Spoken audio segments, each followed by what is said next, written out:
From the genius behind House Party, Boomerang, Bebe's Kid, and the new upcoming Thurgood Marshall movie titled Marshall, I'm here to shine a spotlight on Reginald Hudlin. You're tuning into the destination for TV superfan discussion, AFTERBUZZ TV. And now, let the buzz begin.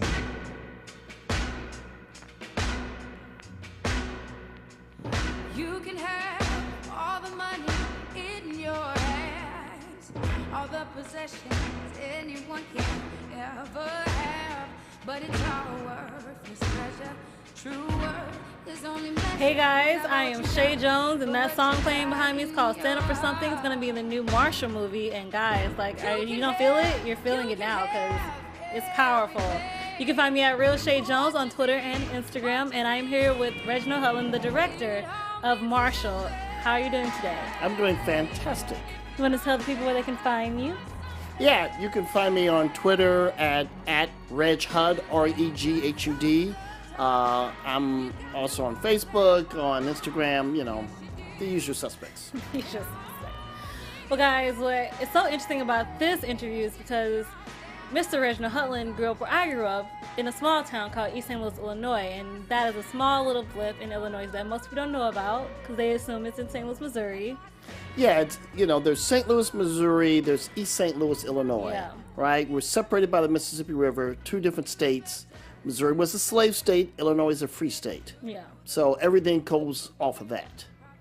And, you know, East St. Louis, a lot of interesting people came out of there. I grew up 2 doors down from where Ike met Tina.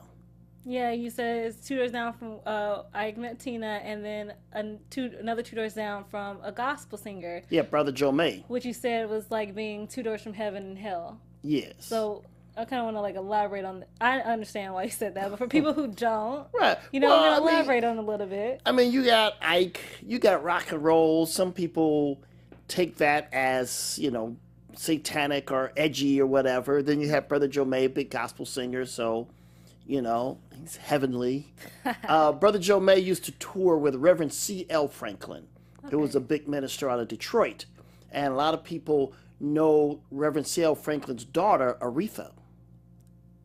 Got you. So, you know, it came out of that school. And that's a great school to be in. Yes. It really is.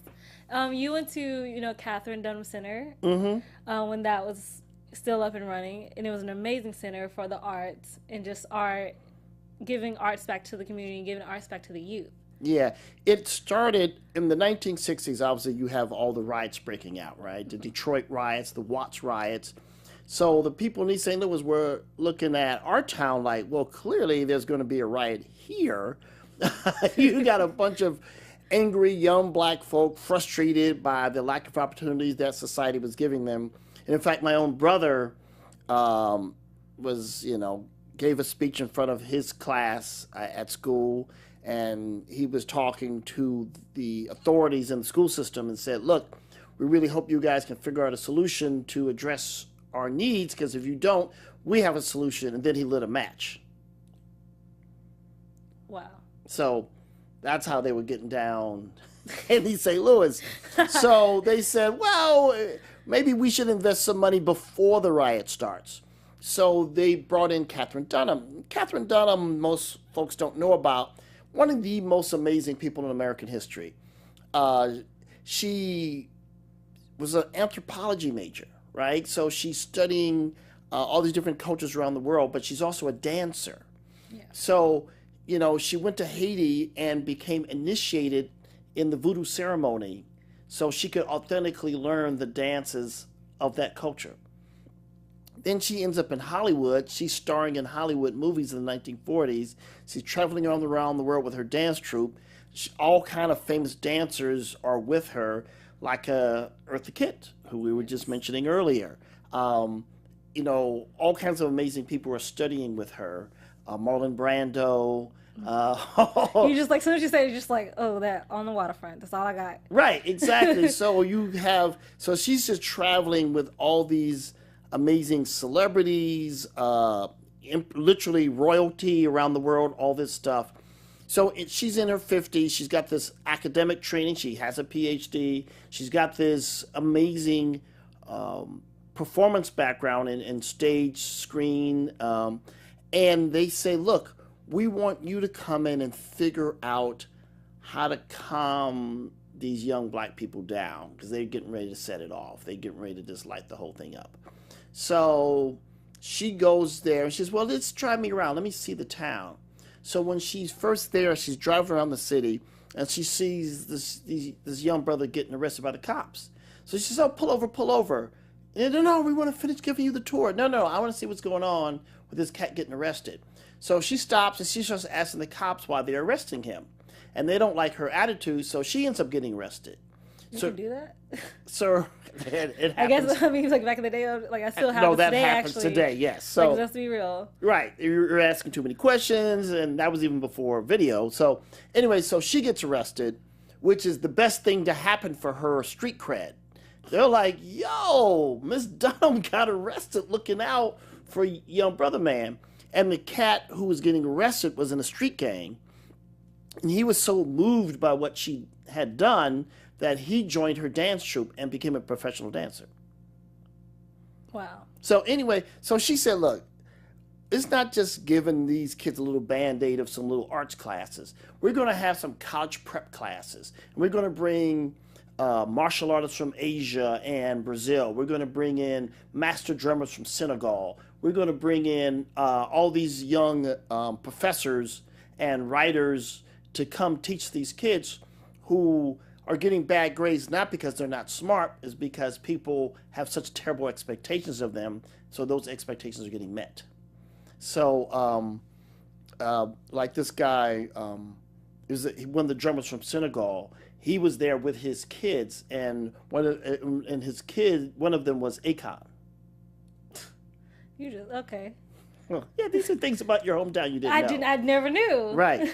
So anyway, because of all that, right, so all these kids are suddenly like turning into rock stars. So Yale University, the Ivy League school, came and said, well, maybe we should recruit some black kids from there. So they ended up recruiting my brother, Warrington, to go there for summer school. And did so well in summer school, he said, I'm going to apply to see if I can get into Yale. My dad was like, okay, I ain't got no Yale money, but you can apply. And he applied, he got in, he got a scholarship, and he went there, started making movies. And, me as the younger brother, I'm looking at him like, well, if he can do it, I know I can do it. I mean, come on. Come on. Like, yeah. And you actually ended up going to Harvard instead, though. Right. So I went to Harvard, where I started making films. And my senior year, you have to make a movie, that's a really important film. That's going to be your showcase. And, grew up, I'm watching Animal House, I'm watching Risky Business, and I'm like, well, I want to do a movie like that.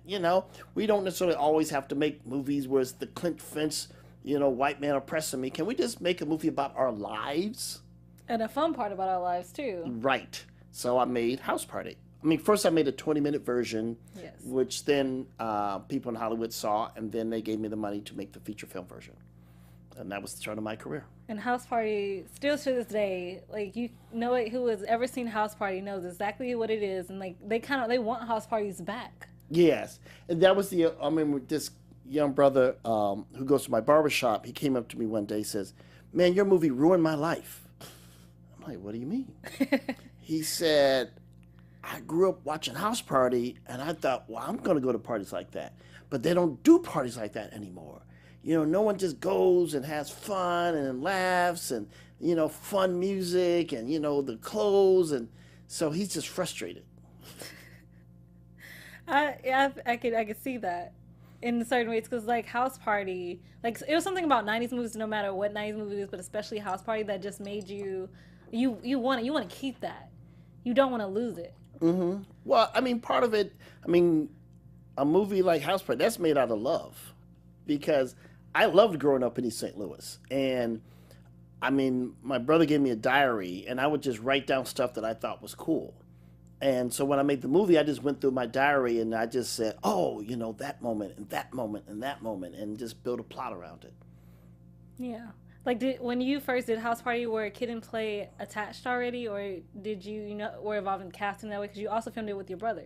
Yeah, no, I mean, there was no attached. It was just me coming up with an idea, right? Right. And then I was like, well, who's going to do it? And originally, I thought we were going to do it independently outside of a studio. And we had done this music video for Uptown Records when they first started. Yeah. So I was like, well, there's this group, Groovy Chill, and they're really cool, and, you know, we'll do it with them. Then the studio said, no, we need a bigger act. So I was watching Video Music Box, which was like the place where you saw black music videos back then, and had Kid and Play on. I'm like, wow, those guys look great. I mean, visually they're exciting. They got great dance moves. And I knew this girl who knew them, and I said, well, what are they like? And they said, oh, they're smart. They're, you know, really professional. So I said, great. So I met them, and, you know, I told the studio, like, they're huge. They've got gold and platinum records. And I don't know if that was true, but, you know, it seemed good enough. And they went for it. That's awesome. Mm-hmm. Well, you did House Party 1, House Party 2. No, I just did the first one. Well, you did the first one, but you wrote the No. Oh, you didn't write the second one? I got a check for the second one. Okay, you got the check for the second and the third and yeah, the fifth. The checks just keep coming. The checks keep coming. That's how we do it. I love it. Yeah. I mean, it's a drag because, like, when I made the movie, I have these rules, right? Like, this is how this movie works. And when I see the sequels, I've only seen the second one. I've seen bits and pieces of the third one. It's like, y'all don't know the rules of why this thing works. So it's weird. The sequels tend to make enough money to justify making another one, but they never have made as much as the first one. That's how it goes. That's how it goes. Really is. Right. Well, after that one, yes. First of all, we're going to celebrate your 25th anniversary this year of Boomerang. Yes. Which, congratulations. And thank you. Fun fact, guys, it came out on my birthday, 25 years ago. So that's really cool. It's just really weird that a grown woman was born the day that movie came out. Now she is. I am now grown. But yeah, that's what happened. So I feel very privileged, and I think it's awesome because that movie, just the theme of this movie, you have Eddie Murphy playing the player, but realizing that what you thought you wanted out of life isn't what you're intended or need in your life. Mm-hmm. Well, there's what you want and what you need, right? Yes. And, you know, his character was into perfection, like down to the toes. And he finally got perfection, at least in a kind of superficial exterior way. But not on the emotional level. Right. And then he found, you know, an actual, real, emotionally grounded relationship as opposed to kind of game playing at the highest level. And realized, oh, actually what her toes look like don't matter. I'm actually happy. And I think those are important ideas. I think those are important ideas today now, like just for any guy or any woman who is searching for the Mr. and Mrs., right? Yeah. Sometimes what you thought you wanted isn't in the package you need. Well, there's too many people with a checklist. Yes, that's also true. Right? They're like... the checklist. Must make 6 figures, must have 6-pack abs, must make, you know, like da-da-da-da. And it's like, that'd be great. Good luck with that list. And maybe it'll work out for you. But sometimes the very act of making a list kind of jams you up. And not that you shouldn't be honest about what you want. I think too many people date for other people. Like, I need to be with this type of person to impress my friends, right? And you have to go, no, this is what makes me happy. You have to admit that, whatever that is. Admit what makes you happy and just go for happiness. Now, what I heard was that the studio first didn't want Robin Givens or Halle Berry, which is kind of a crazy thought now because of who they are. But back then, that's... Well, they didn't want Robin because they thought, oh, well, you know, America hates her because, you know, what she did with Mike Tyson. And I was like, Robin is an amazing actress. And every time she comes in and auditions, she just blows the room away. So... she's killing the game. Like, she's earned the role. Second of all, the fact that she is that formidable that she could take out the champ is kind of cool because everyone knows that Eddie is a formidable player in the real world as well. So it feels like a fair fight. It feels like King Kong versus Godzilla. So actually doing with the symmetry is like, yep, I see it. Right. And, you know, Hallie was just an unknown person, you know, and she came in and read, and again, beauty aside, she just gave an amazing audition. She was just fantastic. And she came in and she read with Eddie, and you read lines, and then I always have people doing improv together because we knew this is going to be that kind of movie. And at the end of the improv, Eddie was literally facing the corner of the room. Like she had shut Eddie Murphy down, you know, with her performance. And she marched off. And as soon as she left the room, Eddie turned around and said, "Her." And I was like, yes, I agree, her. And the two of them together were just, it was just the perfect combination. It was magical. Like it is. Like you still watch it now and you're just like, damn. Yeah. Now, I mean, we were very lucky. I mean, that whole cast, I mean, David Allen Greer, Martin Lawrence, Chris Rock. Grace Jones, Eartha Kitt. Johnny Witherspoon. I mean, they were just, I mean, some of them I worked with on House Party, like Martin and Tisha. And Witherspoon. And then folks I just wanted to work with, folks I knew. And at one point, the studio, when we were casting, she was like, "You sure you want these people?" And I said, "Look, I'm telling you, in 10 years, people won't believe all these people were in the same movie." And they give you that, you know, just on some black thing right now. I'm like, no, for real. No, for real thing. Like, these are all stars. Everyone here is a star. And that turned out to be true. And in quicker than 10 years. True. And I really do love that movie. Like, it's on Amazon, guys. It's on Hulu. Watch it. Hopefully, you get to Netflix too. If you're just a Netflix person, because it needs to be there. But also, right after that, you had the first African American animation. Yeah. And I have a clip before we talk about it because, guys, this was my life as a kid. This movie was so hilarious and so funny. You have to, like, it just gives me life. There you go. Yeah. I see you got a weight problem. Can't wait to eat. It started in the mind of an offbeat comedian. We baby kids. We don't die, we.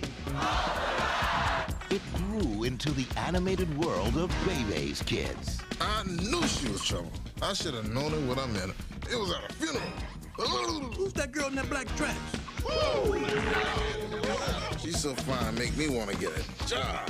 She told me, she said, if you want to get acquainted with me and my son, you should take us somewhere like Fun World. Fun World. So I goes to pick her up the next day. She got 3 more kids with her. Paramount Pictures presents Bebe's Kids. Those are double knit pants, aren't they? Trying to bring it back, huh? Please familiarize and observe the rules while in Fun World. No running. No jumping. No yelling. That means you enjoy your stick. Bebe's Kids. We don't die, we multiply! They're all energy. They're all attitude. It ain't time to go. You trying to I love leave that us? voice. And for the next 12 hours, they're all Robins. I thought the devil was through when they made Rosemary's Babies. But, oh no. Now we got Baby Kids. It's animation with an attitude. Oh my gosh. Yep. Was it like seeing that again though? It's crazy because, you know, when my kids were born, I had these Bebe's Kids animation cells that I put up in their room. I'm like, am I encouraging them the wrong way? I don't know if this is a good idea or not. But they finally got, you know, they watched the movie and they thought it was really funny. And I'm like, really? You think it's funny? They were like, yeah, Daddy, it's funny. It is funny. So, I mean, they've really been on me to do some more, like, kid-oriented stuff. So I would like to because, you know, now I really know how to make kids laugh. So Like I think half is because where I grew up and like that's like that was a staple in East St. Louis. It's not even a joke, guys. It's a staple. Like you watch Bebe's Kids. Like you go to your friend's house and you watch it, and then after you watch it, you just like you see the symmetry between your life and Bebe's Kids. Even though you might not be that bad, you don't go that crazy, but you definitely know some kids like that. No doubt. Yeah, no. I mean, look, you know, we originally were going to do Bebe's Kids as a live action movie with Robin Harris. Okay. And then he passed away before we could do it.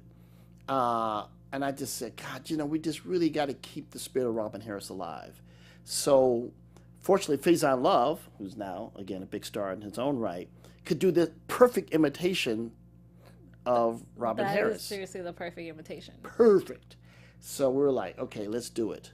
And as an animated movie. And again, I just thought, kids like yourself, when you were a young girl, should have animated movies. You should see yourself, you know, in kids' entertainment. So we did it because it needed to get done. It did, and hopefully we'll see more. Yeah, I would like to revisit that world for sure. Now, you also produced the Black movie soundtrack at the Hollywood Bowl. Mm-hmm. You know, that was hosted by Craig Robinson. Now, was it hard to like condense out of all the songs of movie soundtracks that we have into like this, like maybe like 20 to 15, like 15 to 20 songs? Mm-hmm. And how did that feel? Like once, you know, you had a cold crowd there. Well, love going to the Hollywood Bowl. You know, that's my favorite place to listen to music. And I love movie night there. I love seeing they project the movie on the big screen. They have a live orchestra playing the score. I'm like, you know, the only thing that could make this better is if the movies were black. And they were playing some black music. So I finally realized, well, that's only going to happen if I do it. So I talked to the Academy, and they said, oh, we'll support that idea. And I talked to the Hollywood Bowl, and they support the idea. I, you know, ran to my man Craig Robinson at a party, and, you know, I was like, Craig, I got this idea. He goes, I'm in. I'm like, for real? Yeah. So we just had this crew, right? So we just rode in and we did it. So when I first made the list of songs, I just said, okay, I'm not going to research. I'm just going to do it off the top of the head. What are the must-play songs for the show? So I made a list, and I stopped at about 120 songs. Just on the top of your head? Top of the head, top of the dome. And I said, well, how many of these can we fit in? They were like 10 or 12. I'm like, no! So that means you just got to do it again, though. Right, and that's the thing. So I've done it 2 times so far, and we switch up the songs every time, and we do it every other year. So next year will be 2018, so we're going to do it again. I'm excited because I haven't gone, so I want to experience that. Oh, it's crazy. Well, I mean, the last time we did it, we had Gladys Knight. She did 3 songs from Claudine. Then we had Earth, Wind, and Fire doing That's the Way of the World, because that's a soundtrack from a movie. Which one? It was called That's the Way of the World. The movie wasn't a hit. Oh, okay. But the soundtrack, sick. And then we had Full Force doing music from House Party. Yes. We ended with Common doing Glory. That song still will make you cry. Make you cry. And it's supposed to, but like... It's a break you down song. So, I mean, it's such a fun show to do. I mean, the first year we did it, I said, look, we got to have Public Enemy Fight the Power. Got to have it. And they were like, well, you know, the Hollywood Bowl audience doesn't really like Public Enemy. I'm like, my audience will like Public Enemy. The audience that this is meant for. Right. So just roll with me on that one. So, we're setting in the last minute, setting the show. So I look out in the audience. This is like 5, 6 o'clock, right? And some people get there early. They're eating their roast chicken. They got a little glass of wine. They're rocking their little ascot. I'm like, ooh, y'all gonna get hit with Public Enemy in about an hour and a half. Man, Public Enemy came on that stage. They were all pumping their fists. Talking about, fight the power! I'm like, you are the power. You fight the power. But you know gonna fight yourself? Okay. They were all in, and I loved it. Everybody loved them. Everyone loved everything. So every year we do it, the show just gets bigger. I'm excited now. I can't wait. It's hot. It's truly one of the coolest things I do. I do a lot of cool things. I'm very fortunate. But everybody said, man, when you doing another one of them shows? Come on, man, you didn't tell me. I'm like, I did. I did. No, you didn't tell me personally. You didn't call me and make me get a ticket. I'm like, dude. I got time. I ain't got time. I'm trying to do the show. So, yes. But some people might not know. If you don't, then you need to learn your original Hudlin trivia. But if you don't know, he also wrote Black Panther between 2005 2008 when you were BET president. Yes. And you're a comic book lover. Mm-hmm. So what was that like for you being signed on to write the Black Panther and that story and having Storm and, Black Panther get married? Because, I have to ask. Yes. Well, it was one of them crazy things where I was working with some friends of mine, and I read comic books my entire life. I know pretty much everything. So they were like, Reggie, have you ever met with Marvel or anything? And I was like, no. And they just called and set up a meeting. I was like, wow. So I met with them, not with any agenda, but just talking, right? Mm-hmm. And at the end of the meeting, they were like, so what you want to write? I was like, huh? So Black Panther. And they're like, okay, you could do a 6-issue miniseries. I was like, great. So I left with a job I didn't know I was going to get.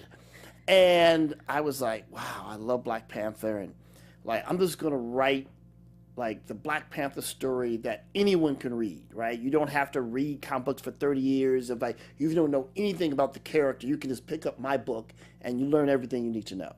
Okay. So I wrote a book called Who is the Black Panther? And it just set up, who Black Panther is, Wakanda, his family, scientifically advanced African nation, never been conquered, scientific geniuses, put foot to ass on a global scale, all that stuff. And it became hugely popular. So then Marvel was like, well, if you kept writing, what would happen? Well, he's a king, and that means he needs a queen, so he'd have to find someone to get married. So we talked about who he should marry, and they were like, what about Storm? I'm like, yes, Storm. That's who. He deserves her, she deserves him. That is the kind of wedding you go to and you go, yeah, this one gonna last. I'm glad I bought the expensive gift. I bought the expensive one. Right. They would not be returning this, right? They would not be fighting over this. And it was funny because it was just one of those profound split reactions, right? Black people were like, yes, I've been waiting my whole life to see the baddest black man, the baddest black woman in comic books come together. Because there are few and far between. Very few. White people were mad. Mad. For what? Because they love Storm.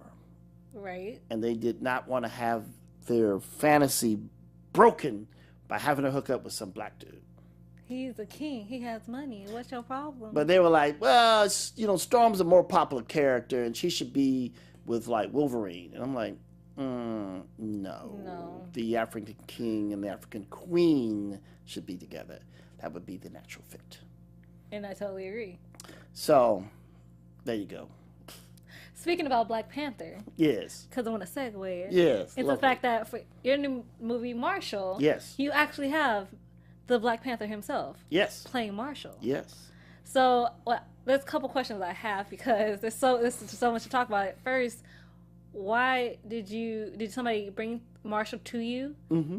And you just, after reading, you're just like, yes, this is it. Well, producer friend of mine, Paula Wagner, she goes, Reggie, I have this script about Thurgood Marshall. I'm like, yes! I should read it. But yes, Thurgood Marshall. Conversation over. For me, if you say you had a black Mount Rushmore, right? Now, everybody would have different people on it.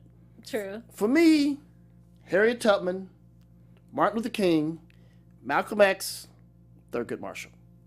That's my lineup. That's my starting four. Yours may vary. Oh, actually, I would just maybe add Rosa Parks. You can't add. You can only have 4. I can't have 5? Well, then date. That's why the game is fun. That's true. I encourage listeners to play it at home after they finish the podcast. Please play this game. Play this game. You learn things about yourself and others. That is very true. Because actually now I think I would switch on my 4 now. Right, and here's the thing. Is Barack on the list? Of course. Michelle's on the list. Okay, now you got to take 2 away. I know, but I have to have them both. I feel like you can't have one without the other. It's tight, right? It is. The game is tight. The game is fun. So, anyway, the point is Thurgood Marshall is the most underrated member of that list, right? Yes. And for me, he's one of the most important for me for many reasons. One is that he wasn't a minister, unlike Malcolm and Martin. The other three are all outlaws for a good cause, for justice, right? And that's a big part of who we are as a people, but we also have to be lawmakers. We can't just fight the power, we have to be the power. And part of being the power is setting up a fair legal system, setting up a fair government. And that's what Thurgood Marshall dedicated his life to doing. So as we as a people move to our next level has to be not just being mad at the government, but since we've already had one black president, and I cannot accept that there won't be many others, it's like, well, we need to start envisioning what a black America is. And when I say a black America, the same way, we think of America as being white, right? Even though it's multi-ethnic. But the country is, we all know, in the next decade or so, will be a genuine plurality, right? With all these different ethnic groups, and there'll be no large white majority. So we have to say, okay, so we're going to change the nation is changing its makeup, no matter what. That's just scientific fact. I don't care what Trump does, how many people he tries to export. It is what it is. That's like sticking your finger in the dam. Like, no, the water coming. Right? So that said, then what does that look like, and how should it function? Right? And Thurgood Marshall was one of the first people who really dealt with those issues in a really profound way. So, and made them happen. He didn't protest. I mean, he changed laws as an attorney and then as a Supreme Court justice. Being the director, did you have, a say in the casting process? Oh, yeah, everything. So you're just like him. Well, because you had Chad, you have Josh Gad, you have Sterling Knight. Yeah, no, it's a sick list. The list is crazy. It's a sick casting list. No, it started, Chad, I was a fan of Chad's, just from all his previous work. And clearly we're in a great time, or there's a great new generation of actors coming on, right? So he's there, he's killing it. Boom, 42, boom, James Brown. You just go, okay, this cat's in beast mode, right? And when you get cast as Black Panther, we met, because I'm the writer of Black Panther, so we just start talking, right? Well, Black Panther's this, and what martial arts style you're thinking about. We started the conversation on martial arts, and then we just went into everything, right? Yeah. And we just kind of clicked. And actually, it's funny, we were talking the other day, and he talked about, no, Reg, it was at the Hollywood Bowl show. And when I saw what you did at the Hollywood Bowl show, I said, I need to work with this dude. Because anybody who would do this, so there were all these kind of points of connection in terms of mutual respect for each other's craft. And so then when this Thurgood Marshall thing came, I was like, wow, well, who can kill this and who can get it made? Because it's, romance without finance is a nuisance, right? So. Oh, say that again. Romance without finance is a nuisance. Well, I like how you did it, but you got to put the little wah-wah pedal on to make it work. But but the point is, so I knew Chadwick was at a level in terms of his star power that we could get the financing to get the film made. So I was like, well, look, this is great. And Chadwick is so smart. I really can't emphasize that enough. He's a Howard grad. Of course, he knew everything about Thurgood. So, we just had a very deep in conversation about it. We talked about everything. We talked about skin color. Okay, how much does that play into what we're doing? We talked about, him playing another historical role. Every concern we might have. And we just had really deep, honest conversation about it. And, we decided, because this movie isn't a biopic, isn't cradle to grave, it's just like one case early in his career in this, essentially all-white town of Connecticut. We're like, you know what? Skin color doesn't matter here. Whether he was light or dark-skinned, it wouldn't change what happens in this particular story. Okay. So we felt comfortable doing it. And I thought that was the right call because I knew performance-wise he would kill it, and you know, for every other reason, this was really right. And he was excited about doing the role because it's something he had never done before. So it was a new challenge for him. And, you know, Chadwick's a guy, I mean, one of the reasons why he's so great, he's looking for challenges. He's not looking for the easy get-over. He's like, wow, this is going to be hard. Yeah, let's do it. He's not into the typecasting, like being put in the box that sometimes we all. get in here in Hollywood. Yes, no, he's a very serious artist, and I love that about him. So we're going to play a clip for you guys, the trailer, if you have not seen it, because it comes out October 13th. So check it out. You gentlemen are making a big mistake. This here is Mr. Thurgood Marshall. Man is an attorney. You will treat him with the respect that he deserves. My great-granddaddy, he was a slave. We're not slaves now, are we? We've got weapons we didn't have before. We've got the law. Baby, you go into these towns who've never seen a Negro lawyer. Hey, boy! You need to be careful. NAACP. Very good. You're going to Connecticut. Joseph Spell, Negro servant attacked socialite in her own bedroom. This case will show the world if a colored man can get a fair trial in the United States. There's only 13 million Negroes depending on you. Don't any of you have any confidence in me? I'd say you have enough confidence for us all. Oh, my God. I only represent innocent people, people accused because of their race. That's my mission. I never touched that woman. I need a partner who the jury can relate to. Sam Friedman. Good to meet you, Sam. Hey, give me a hand with these, would you? What have you got in here, cement? Guns. Books, Mr. Friedman. You just sweep through town, stirring up all kinds of ugliness. My life is on the line here. Hey, Attorney Friedman, hold on a minute. What do you want? You're one of us now, Sam. A real fighter. Step away, you can't take the heat on the battleground. Neither of them have been telling us the truth. He attacked me. I'd advise him to accept the deal. You lied in a sworn statement. Why would you do that? Why'd I lie? Because the truth gets me killed. Can't deny me now. Tunnel vision. If you want freedom, you're gonna have to fight for it. The only way to get through a bigot's door was to break it down.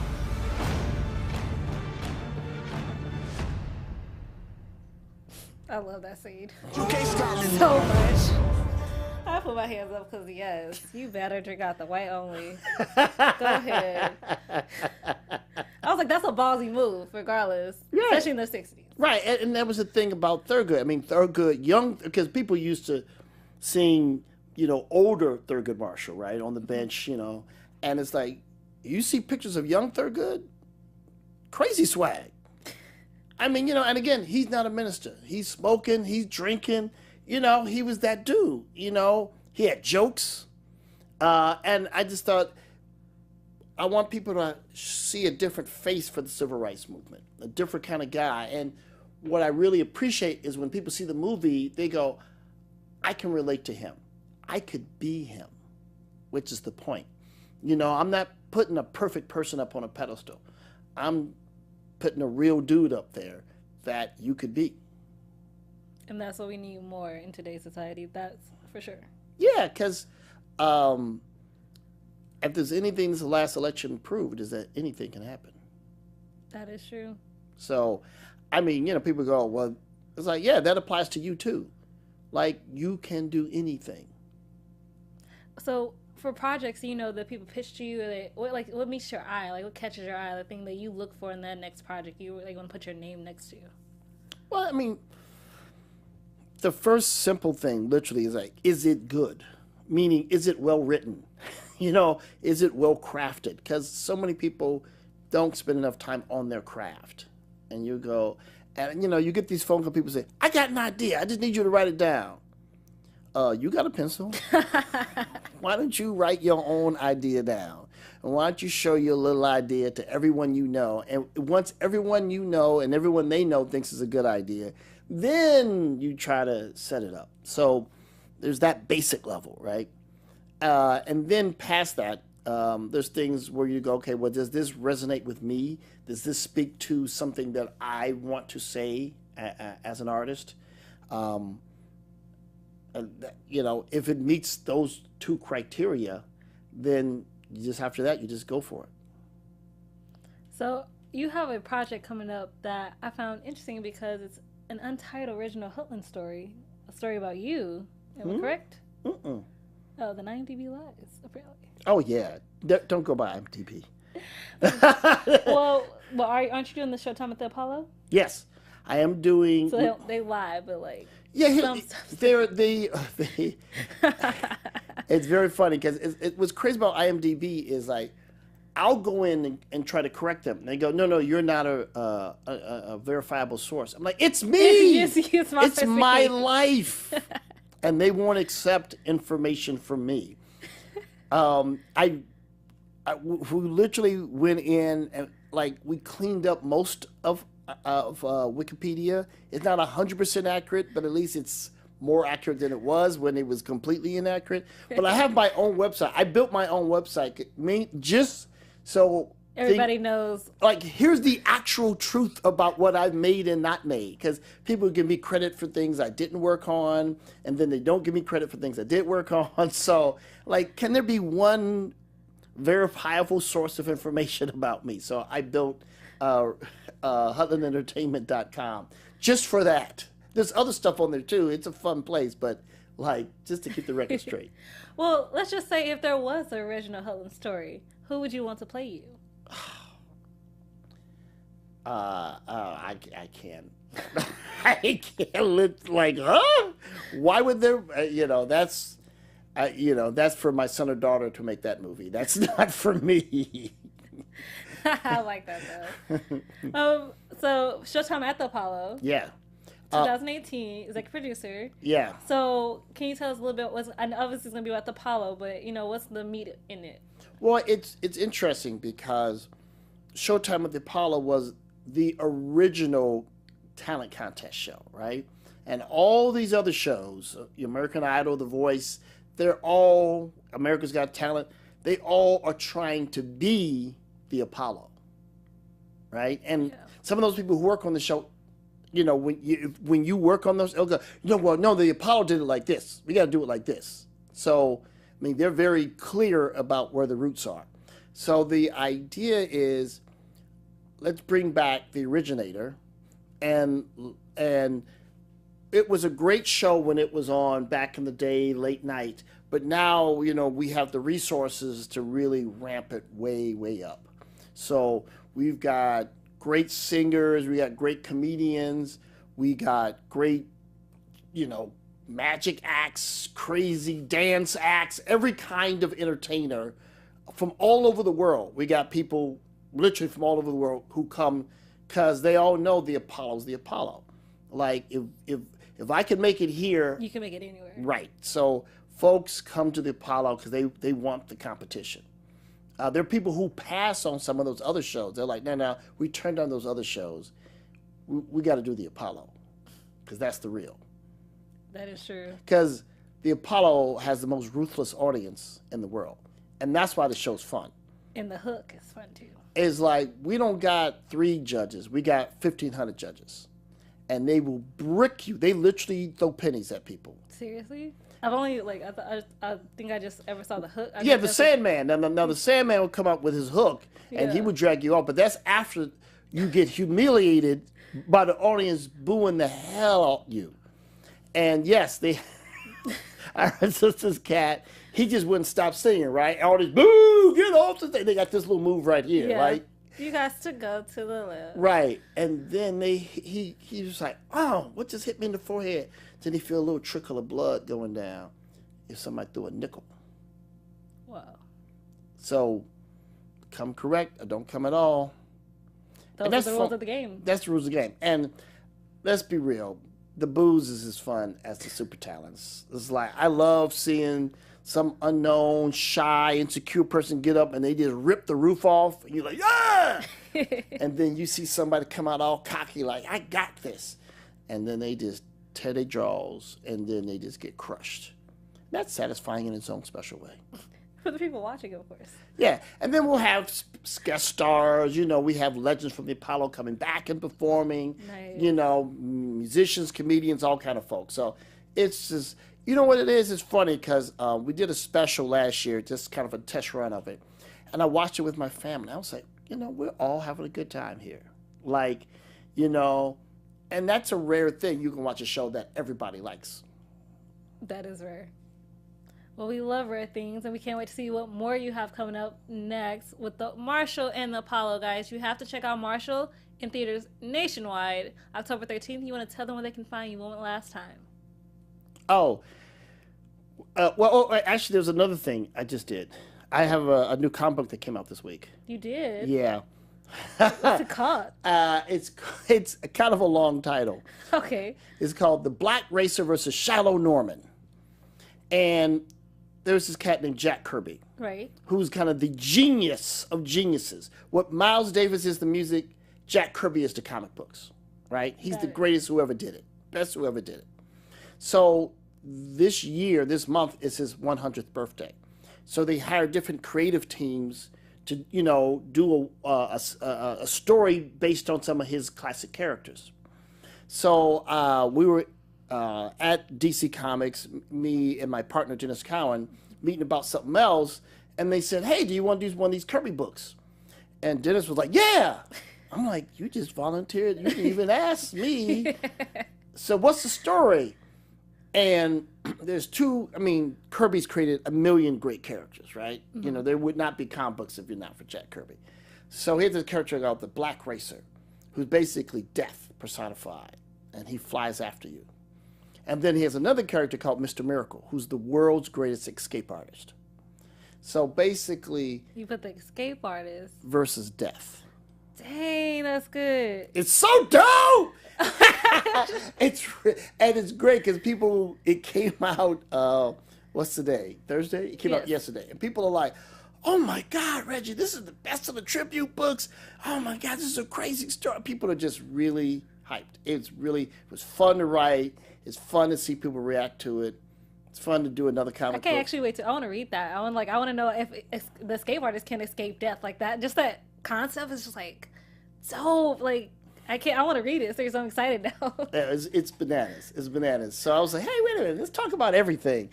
I mean, because I usually like to work in at least 3 mediums at the same time. Mm-hmm. So I got a movie, I got a TV show, I got a comic book. So I feel like, you know. The year's been great. I'm using my time well. Well, we all appreciate the time you spent making it great for us. Thank you. So, if you okay, I forgot, what did he say again? You can go to my website, HudlinEntertainment.com. I put information, whatever I got a forum page. People ask me questions. I actually go there. I'll answer people's questions. Yeah, I'm shockingly available. I would just have no idea. I would not know. But before we get out of here, what advice would you give to the young people now trying to make it in the entertainment industry? Mm-hmm. What advice would you give to them? Because this business, you're gonna hear a lot of no's first, definitely. But the no's are what make you keep going too. Yeah, well, first of all, my parents or grandparents, did not work in the entertainment industry, so there was no way from East St. Louis. There was no path to working in Hollywood. That seemed impossible. That was a Grand Canyon, right? And you just go, well, I'm going to learn all about it. So I read everything I could read. Even as a kid, I was just reading stuff. Then I studied in school.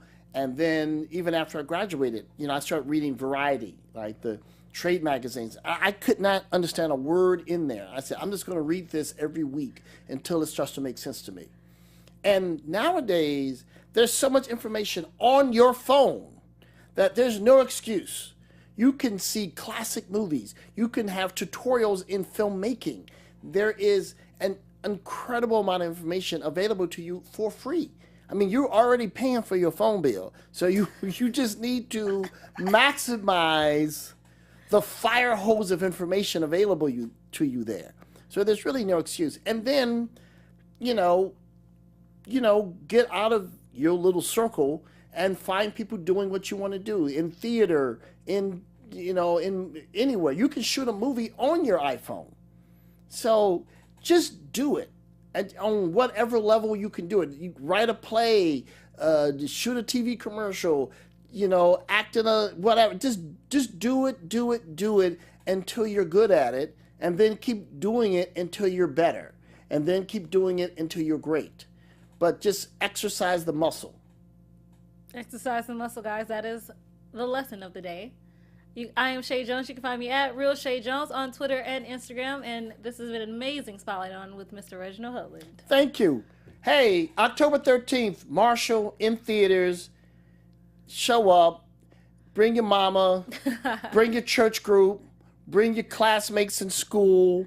Bring your motorcycle gang. Bring your gun club. Bring your side piece. Oh, no, you didn't. No. I mean, that was the thing about... Well, don't bring your girl and your side piece at the same time. I will say that. No, but that was the thing about Boomerang. People were... I mean, guys came up to me and said, Reg, that movie works every time. I brought my girl, my other girl, my side girl. They all loved it. I mean, okay, cool. Marshall will work the same way for you. I believe that, too. Thanks, guys, tuning in. Appreciate you. That was awesome. From executive producers Maria Menounos, Kevin Undergaro, Phil Svitek, and the entire AfterBuzz TV staff, we would like to thank you for listening to the AfterBuzz TV network. To watch or listen to other after shows and post comments or questions, be sure to visit AfterBuzzTV.com. I'm Sir Richard Wentworth, and this has been a presentation of AfterBuzz TV. Buzz you later. The views expressed herein are those of the hosts only and do not necessarily reflect the views of AfterBuzz TV or its owners or principals.